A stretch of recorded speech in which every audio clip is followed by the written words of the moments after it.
Welcome to On the Other Hand, and welcome to any new viewers. In this video, a channel called Pop Culture Detective made a video on the prevalence of combat mechanics in gaming using the E3 convention as a reference. His breakdown is as follows. Gaming is now a $100 billion a year industry, and that's billion with a B. And in many ways, E3 represents the face that industry shows to the public. As such, the event provides an ideal setting to analyze overarching patterns in the gaming world. So this year, I did a quick statistical breakdown of all the games featured at the major E3 press conferences.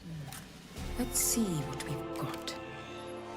A total of 133 games were shown during these events.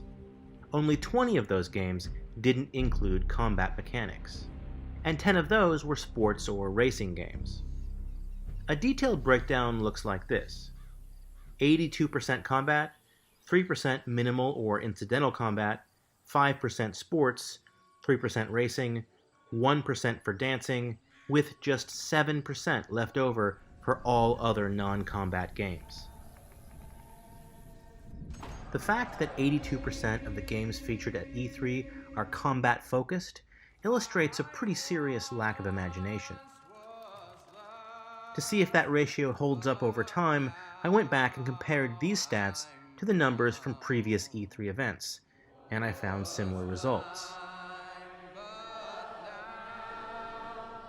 Initially, I had intended to include separate stats for narrative games, adventure games, puzzle games, city-building games, and exploration games.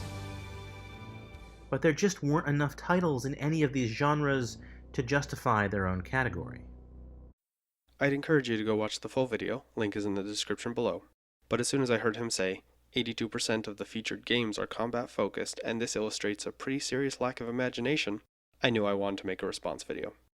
He goes on to break down the combat games a bit more in this later part of his video. Of course, not all forms of combat are equal, so just out of curiosity, I further broke the stats down by type.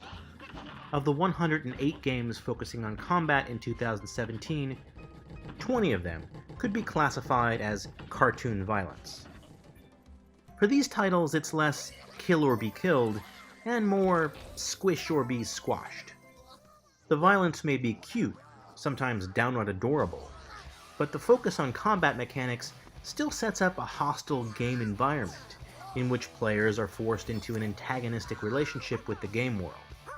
The interactions may be a lot less bloody, but the gameplay is still largely restricted to some form of get them before they get you. In many ways, the gaming industry has backed itself into this corner. For decades, game studios have focused on combat to such a degree that for many gamers, developers, and even publishers, combat has now become synonymous with gameplay itself. Before I address this clip, here's my bias. I grew up loving to play video games and still enjoy them, though not nearly as much as I used to. In fact, I'm playing one in the background while I'm working on this video. But Pop Culture Detective says combat games have, quote, a hostile game environment in which players are forced into an antagonistic relationship with the game world, end quote. And that all these games come down to get them before they get you. I'm going to take a detour to set up a short comparison to sports. According to the World Atlas, here are the most popular sports worldwide with their associated estimated fandom. For those who are American football fans, sorry it didn't make the cut worldwide. Now, given these sports, I would say that all of them are games where you score points against an opposing team, in a get them before they get you type of game. Does this mean that sports games lack imagination? I'd like to go on a limb and say, probably not. Sports and games are entertainment at their cores, and I would say that entertainment most often comes in some sort of competition.